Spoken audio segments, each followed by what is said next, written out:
Meow. Batman Returns is a 1992 American superhero film directed by Tim Burton. It is the sequel to the 1989 film Batman. It is the second installment in the Warner Brothers' initial Batman film series and stars Michael Keaton as Bruce Wayne/Batman, alongside Danny DeVito, Michelle Pfeiffer, Christopher Walken, Michael Gough, Pat Hingle, and Vincent Schiavelli. In Batman Returns, Batman faces the Penguin, who plots to kill all of Gotham City's firstborn sons, while dealing with Max Shreck, a corrupt tycoon who allies with the Penguin to bring Gotham City under his control, and of course Catwoman, who seeks vengeance against Shreck. Now, Tim Burton originally did not want to direct another Batman film, but Warner Brothers developed a script with Sam Hamm, which had the Penguin and the Catwoman going after a hidden treasure. Burton agreed to return if they granted him more creative control.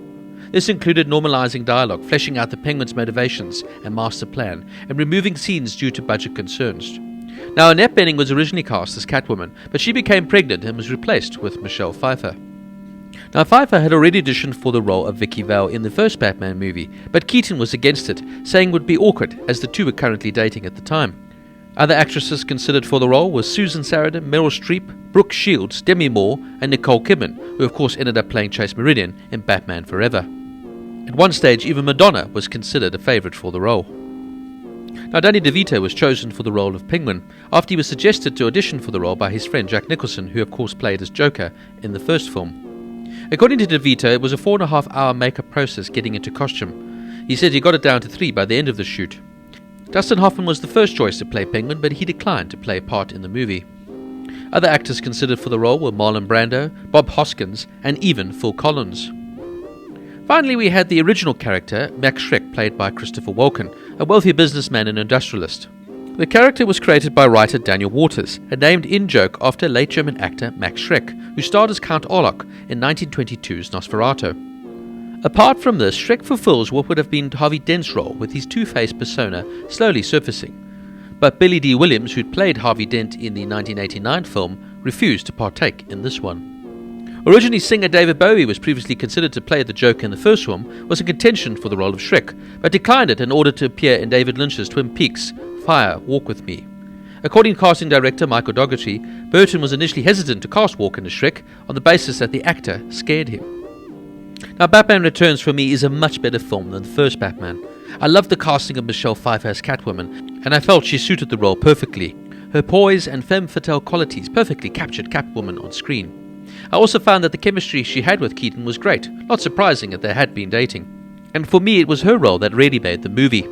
She plays a secretary who is wronged by Max Shreck and later decides to try everything to kill him. Her costume is amazing in the film, and to prepare for the role, Pfeiffer attended kickboxing classes and practiced handling a whip.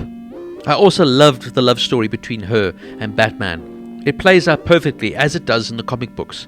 They are drawn to each other through an undisclosed desire of sharing the same hidden secrets.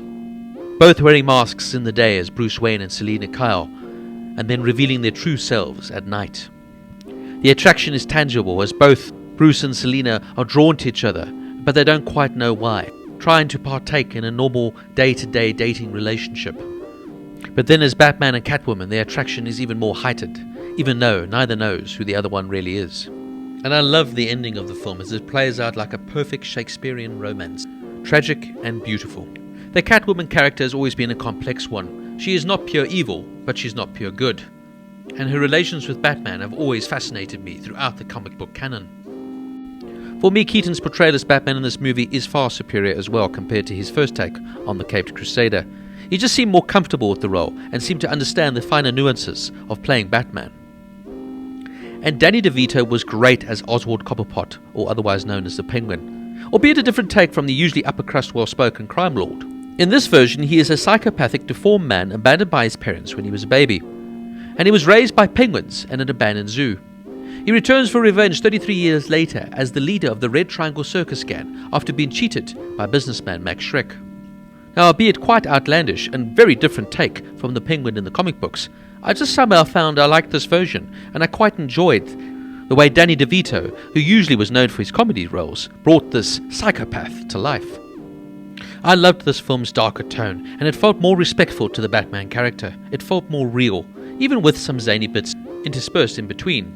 For me, Burton and Keaton really had something here, not to mention the fantastic Danny Elfman score. that is still synonymous with the Batman character to this day.